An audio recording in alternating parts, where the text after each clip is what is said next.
Hello student, welcome back my YouTube channel. Today we are starting a new chapter number 3, understanding of quadrilaterals. चलिए देखते हैं understanding quadrilaterals में हम कौन-कौन से टॉपिक के बारे में डिस्कस करना है, जैसे simple curve, simple closed curve, convex quadrilateral, concave quadrilateral. Okay, चलिए let's be start. Let's see. First देखते हैं सिंपल कर्व. ठीक है, simple curve, simple closed curve. Okay, simple curve जो सिंपली बिना हाथ को मतलब ब्रेक किए, मतलब बिना उठाए सिंपली बन जाए, है ना. सिंपल की बात करें तो ये हो गया, है ना, ये हो गया. ठीक है, और हमने देखा ये हो गया. ये सारे क्या है, सिंपल कर्व. ठीक, अब हम बात करें सिंपल क्लोज्ड कर्व. ठीक है, क्लोज्ड मतलब बंद होना चाहिए, कहीं से भी ओपन नहीं होना चाहिए. जैसे हमने बनाया बिना हाथ को उठाए बनाना है, वो क्लोज्ड हो जाए. ठीक है, बिना हाथ को उठाए बनाना हो क्या है, क्लोज्ड हो जाए, वो आपको हो जाएंगे सिंपल कर्व. ओके, चल नेक्स्ट करते हैं. हम पहले पॉलीगन आपको बता दें पॉलीगन्स क्या होते हैं, फिर उसके बाद आगे चलते हैं. चलिए इसके बाद हम समझेंगे पॉलीगन.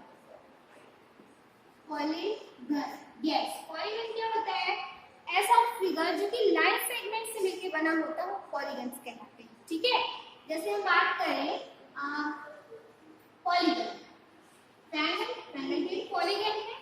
ठीक है, क्योंकि वो 3 लाइन सेगमेंट से मिलकर बना होता है. ठीक, फिर यहाँ पे ऐसा बना दूं, ये क्वाड्रिलेटरल है ना, स्पेसिफिक टाइप नहीं है. ये स्क्वायर है, रेक्टेंगल है, ऐसा तो कुछ स्पेसिफिक नहीं है, बट ये क्वाड्रिलेटरल तो है क्योंकि इट हैज 4 लाइन सेगमेंट. ठीक है, ओके, 4 साइड्स. देन अब हम और बना लेते हैं. ये हमने बना लिया पेंटागन. ये भी हमारा पॉलीगन है. ठीक, हेक्सागन, ऑक्टागन. ठीक है, ये सारे जो हमारे पॉलीगन. इसके बाद हम बात कर लें कॉन्वेक्स पॉलीगन. ठीक है, अब दूसरा होता है हमारा कॉनकेव. ओके, कॉन्वेक्स की बात है. कॉन्वेक्स में क्या डिफरेंस है, कॉनकेव और कॉन्वेक्स. चलो डायग्राम बनाती हूँ. यस, मैंने एक ये डायग्राम बना दिया, एक ये डायग्राम बना दिया. ठीक है, ये हमारे कॉन्वेक्स पॉलीगन. लेकिन कैसे, ऐसे पॉलीगन जिनके डायगोनल, सबसे पहले आप डायगोनल समझिए. डायगोनल होते क्या है, उनकी वर्टेक्स को जो लाइन मिलाती है, वो वर्टेक्स को जो लाइन मिला दे, है ना, ये अपोजिट वर्टेक्स की जो लाइन मिलाती है. जैसे मान लीजिए ये वर्टेक्स है, ये तो लाइन साइड है, हमने बोला अपोजिट वर्टेक्स, तो इनको हमने आपस में मिला दी, ये डायगोनल मिला. कितने डायगोनल्स हो गए, 2 डायगोनल. तो ऐसे पॉलीगन जिनके डायगोनल्स अंदर बनते हैं. ठीक है, अब कैसे वो हम देखते हैं. ये देखिए, इस पॉइंट से हमने इस पॉइंट को मिलाया. ठीक, इस वाले वर्टेक्स से हमने इसको मिलाया, इस वाले से इसको मिलाया. ये सारे हमारे क्या हैं, डायगोनल्स हैं. तो जो ऐसा फिगर जिसमें उसके डायगोनल अंदर बनते हैं, in part of the interior, okay, वो कहलाता है हमारा कॉन्वेक्स पॉलीगन. ठीक है, इसमें भी आप बना के देख लीजिए. लेकिन हम अपोजिट वर्टेक्स को मिलाते हैं, हमारे डायगोनल्स होता है. ठीक है, ये भी अंदर बन रहे हैं. अब हम इसमें देखेंगे बाहर कैसे बनते हैं. चलिए देखते हैं बाहर कैसे बनते हैं. उसके लिए हमने एक डायग्राम बनाया हुआ है, देखिए. यस, ये भी एक पॉलीगन है क्योंकि सारे लाइन सेगमेंट से मिलकर बनते हैं. ठीक है, अब हम इसकी क्या करते हैं, डायगोनल्स बनाते हैं. हमने डायगोनल्स बनाया, इसको यहाँ से ज्वाइन किया, इसको यहाँ से ज्वाइन किया, इसको यहाँ से ज्वाइन किया, इसको यहाँ से ज्वाइन किया. तो आप बोलेंगे मैम सारे अंदर ही बन रहे. नहीं, एक और भी तो बचा है, इनको भी तो ज्वाइन करना है.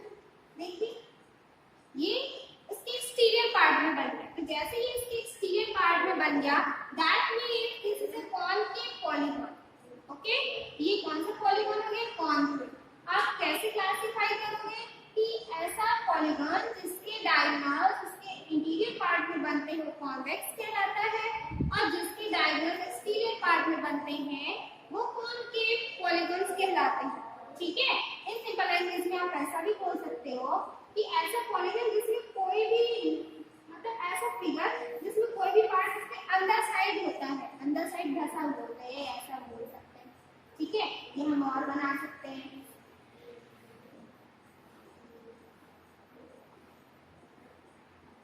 ठीक, ये भी इसी के जैसा ही है सेम। ठीक है, तो ऐसे आप समझिए कि ये होता है कॉनकेव और कॉन्वेक्स।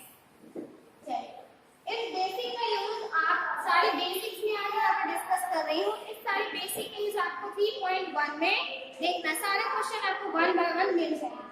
चलिए, इसके बाद देखते हैं कि आपको 3.1 क्वेश्चन नंबर 1 में क्लासिफाई ही करना है। सिंपल कर्व कौन सा है, सिंपल ओपन कर्व कौन सा, सिंपल क्लोज्ड कर्व कौन सा है, कॉनकेव पॉलीगॉन कौन से, कॉन्वेक्स पॉलीगॉन। ओके, ये आपका काम है। अब सेकंड क्वेश्चन है आपका क्या, डायगोनल्स फाइंड करना है। अब how many diagonals will be at figure given figure. ठीक है, जैसे मान लीजिए दिया हुआ है, इसको डायगोनल्स निकालेंगे। कैसे निकालेंगे आप, 1 2 3 और कहीं से बन रहे हैं, यस 4 5 और कुछ, दैट्स ऑल। तो ऐसे आप इनकी डायगोनल काउंट कर लेंगे, कितने हमने बनाए, 5 डायगोनल बनाए। ठीक है, ये आपका सेकंड क्वेश्चन भी सॉल्व हो गया।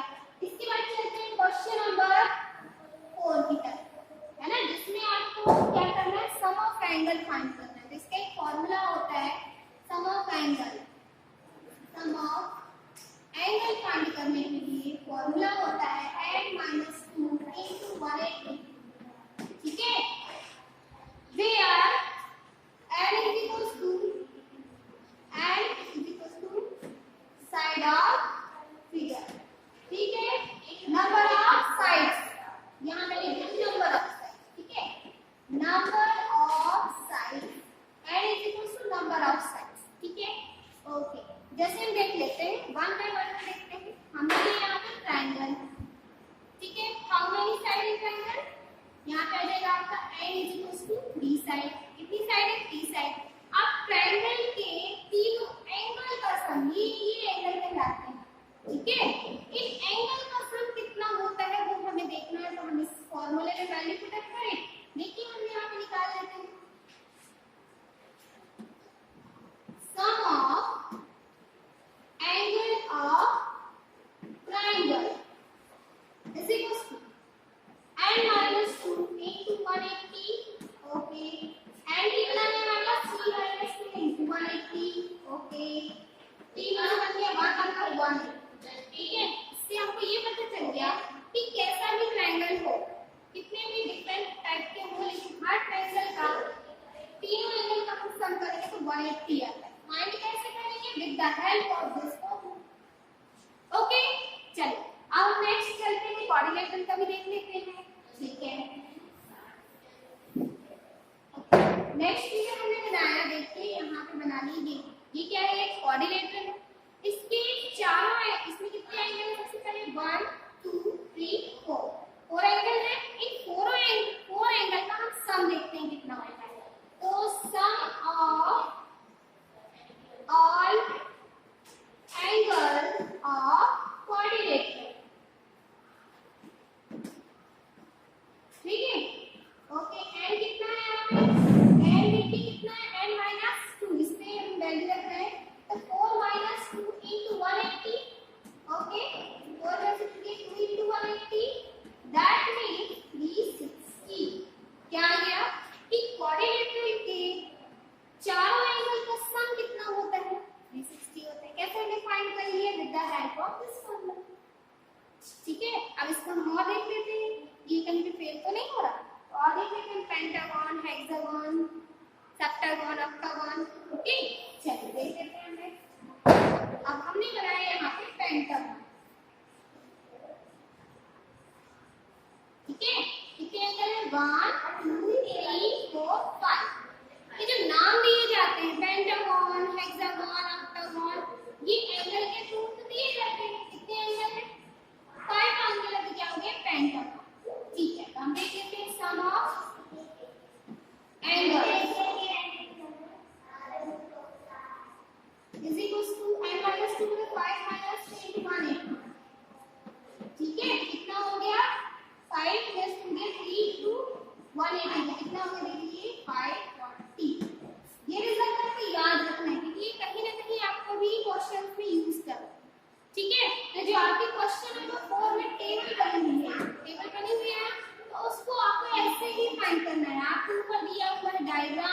और नीचे आपको ये फॉर्मूला लगाना है, देन इसको निकालना है सम ऑफ एंगल्स। ओके, चलिए नेक्स्ट क्वेश्चन पे चलते हैं।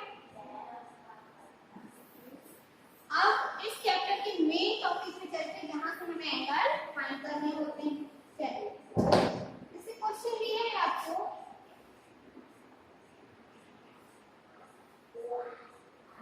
क्वेश्चन नंबर 6 देखिएगा, है ना। एक ऐसा क्वेश्चन दिया है 50 130 120, 50 130 120।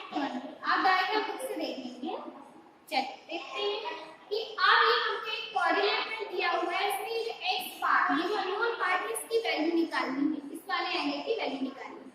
ठीक है, तो सबसे पहले आप चाहें तो इसको ए बी सी डी में नेमिंग कर दीजिए। नेमिंग कर दिया हमने, ठीक। नेम करने के बाद हमको क्या मालूम है, वी नो दैट, अभी हमने निकाला, क्या निकाला, sum of all angles of coordinate line is equal to कितना होता है, 360। अभी हमने निकाल लिया, ठीक है। हमें सबको प्लस कर देते हैं, कितना आ जाएगा देखिए, 50 प्लस, यहाँ इस तरह से मिल सकते हैं angle 1 angle A angle B angle C plus angle D is equal to 360। अब हम सबकी वैल्यू करते हैं, angle A B 80 degree, C आपका 120 और डी है आपका 130 इज इक्वल टू 360। ओके, अब इन सबको आप प्लस कर लीजिए, कितना हो गया देखिए, ये हो गया 250 और 50 300 plus x is equal to 360। तो x इज इक्वल टू कितना हो गया, 360 माइनस 300 का x equal to 60 degree. Yes, ये आ गया ये आंसर। ओके, चलिए नेक्स्ट क्वेश्चन पे चलते हैं।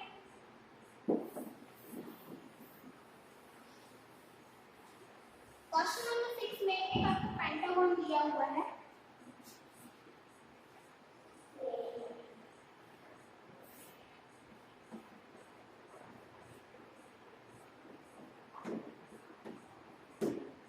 ठीक है। बुक आप सामने रखेंगे जिससे कि आपको सारे क्वेश्चंस मिल जाएं। ओके, चलिए अब इसमें आपको क्या फाइंड करना है ना, x और x, तो x दिए, इन दोनों को फाइंड करना। अब इन दोनों x का मतलब क्या है, ये तो x के पहले आपने जो लाइन में कुछ नहीं है, इनका मतलब क्या है, इनका मतलब ये है कि ये दोनों एंगल आपस में इक्वल है, जितना एंगल ये होगा, जितनी वैल्यू इसकी होगी उतनी ही वैल्यू इसकी, ठीक है, बोथ आर सेम, तो सेम है, ठीक, ये तो हमको पता है। अब हम क्या करें, सबसे पहले पेंटागन यदि हम देखेंगे, इसमें को अलग करके इसको इतना देखें तो इतने में तो 30 डिग्री मिल गई, ये दो एंगल मिल गए, और ये दो एंगल हमारे पास नहीं है। तो जब ये दो एंगल नहीं है तो इसके लिए आप क्या करेंगे, आपको एक चीज और देखना है कि ये जो एंगल होता है ये कहलाता है आपका, कौन सा एंगल कहलाता है, लीनियर पेयर, है ना। ये कहलाता है आपका 180 डिग्री का एंगल कहलाता है, ठीक है। अब इसमें भी कोई एंगल आपको एक मालूम है तो आप क्या करेंगे, इस एंगल में से ये वाला एंगल जो आपको दिया होता है इसमें से आप सब्ट्रैक्ट करेंगे तो ये वाला एंगल मिल जाएगा। सेम वही कांसेप्ट हमें यहाँ पे देखना है ना, कि बाय लीनियर पेयर हम करेंगे, बाय यूजिंग लीनियर पेयर। यदि हम लीनियर पेयर यूज करें तो देखिए 180 माइनस 70 इज इक्वल टू कितना आ जाएगा यहाँ पे 110, तो हमारी ये वैल्यू कितनी आ गई 110, ठीक है। एंड सेकेंड वन 180 माइनस ये वाला 60 कितना आ गया हमारे पास, यहाँ पे देखिए 120, मतलब ये वाला एंगल हमारे पास 120 मिल गया। ओके, इतना समझ में आया, ये हमने लीनियर पेयर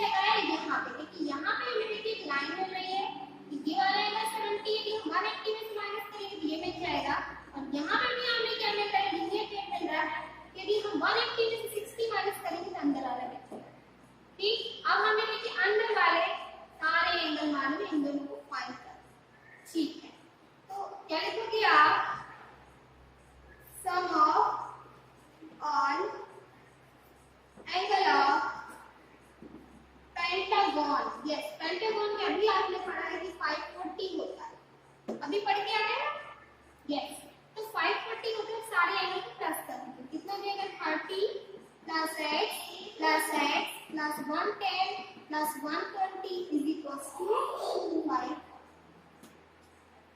ओके चलो अब देखते हैं हमारे इनका सम कितना हो गया। देखिए 230, ये 230 और 30 कितना हो गया 260। 260 डिग्री प्लस कितने एक्स हो गए 2x हो गए और 540 माइनस कर दीजिए। कितने एक्स है 2x है और 540 में से इसको हम ट्रांसफर करेंगे तो ये पॉजिटिव है वहां जाके नेगेटिव होगा तो -260। ओके चलिए अब हम माइनस कर देते हैं 0। 40 में से 6 गया कितना हो जाएगा 8 हो जाएगा 9। कितना बोल रही हूँ 40 में से 6 गया यस 8 हो जाएगा और यहाँ पे कितना हो गया 4 और 280। ओके 280 हुआ। अब हम 2x x की वैल्यू निकालेंगे 280 अपॉन 2 यस 200 2 4 x की वैल्यू कितनी आ गई 140 मतलब दोनों ही x ये जो है दोनों ही 140 140। अब हम वेरीफाई कर लें कि क्या ये सच में सही है। तो इन तीनों एंगल का सम कितना था 260 था तो 260 में हम कितना ऐड कर देते हैं 240 माइनस 280 मतलब कितना है 0 और ये कितना हो गया यदि आ गया हमारे पास। ये हमने वेरीफाई कर दिया। कैसे वेरीफाई किया कि हमने तीन एंगल हमारे पास दिए थे उनको प्लस कर लिया, दो एंगल है इनको डबल कर लिया क्योंकि दोनों की वैल्यू है दो x से हमारे पास 140 140 ऐड कर लिया हमने कितना आ गया 540 मतलब हमने सही आंसर किया। चलिए इसके लास्ट में देखिए एक क्वेश्चन हमें और इसमें पढ़ना होगा रेगुलर हेक्सागोन रेगुलर पेंटागन ठीक है रेगुलर पॉलीगॉन के बारे में हम देख लेते हैं। क्या है रेगुलर पॉलीगॉन। ओके ठीक है रेगुलर पॉलीगॉन पॉलीगॉन्स होते क्या है पॉलीगॉन्स पता ही होते हैं जो हमने आपको बताया कि जो लाइन सेगमेंट से मिलके बने होते हैं वो आपके पॉलीगॉन के कहलाते हैं। लेकिन रेगुलर की मैं बात करूं तो रेगुलर मतलब होता है कि उसकी all side equal all side are equally solve regular polygon. Then मैंने बता दी ये ट्रायंगल इसके तीनों साइड इक्वल है तो ये इसका एक नाम होता है क्या होता है इक्विलेटरल ट्रायंगल। ये इक्विलेटरल ट्रायंगल होता है इसके तीनों साइड इक्वल होती है और ये क्या है एक रेगुलर पॉलीगॉन। ठीक है मैं बात कर लूं स्क्वायर की स्क्वायर में ऑल साइड आर इक्वल ठीक है ये होता है हमारा स्क्वायर पर होता क्या है ये होता तो रेगुलर पॉलीगॉन ही है ना। ठीक अब मैं लास्ट वन बात करूं मैंने बता दिया कि पेंटागन ऐसा पेंटागन बनाया है मैंने कि सारी साइड आपस में इक्वल ठीक है ऑल साइड आर इक्वल। ये तो है पेंटागन है तो पेंटागन बट ये कौन सा है regular pentagon. Regular pentagon regular hexagon regular मतलब ही हो गया कि ऑल साइड इसकी इक्वल हो जाएंगी हम उसको कहेंगे रेगुलर पॉलीगॉन। ओके तो इसका एक क्वेश्चन आपके पास है और कितनी साइड से देख लेंगे आप बुक में ये पेंटागन ही बना हुआ सामने देखिए ऐसे ऐसे ऐसे ठीक है। अब इसमें आपको दिया हुआ कि all side are equal regular pentagon है बट आपको इसका ईच एंगल फाइंड करना है। ईच एंगल मान लिया हमने let be each angle of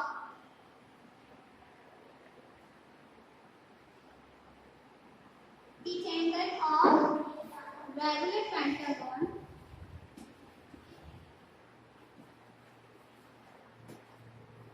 let each angle of regular pentagon be x। कितना ले लिया हमने x ले लिया तो कितने x हो जाएंगे 1 2 3 4 5 तो x degree x plus x is equals to 540। अभी हमने पढ़ा है कि पेंटागन के सारे एंगल का सम कितना होता है 540 होता है। मैं कर रही कितने x है 5 है तो कितना हो गया 540 तो x की वैल्यू कितनी हो जाएगी 540 और इस 5 को हमने नीचे डाल दिया 5 से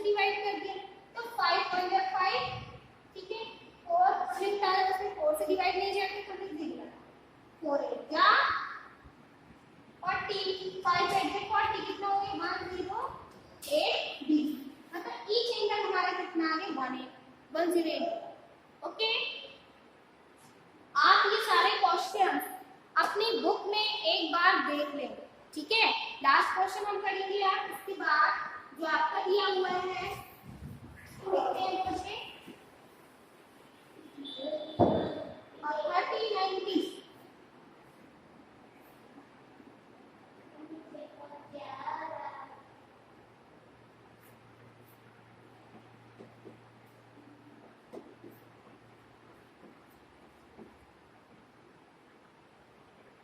चलिए, यहाँ पे आपके में x लिखा हुआ है, x y और यहाँ पे z, ठीक है।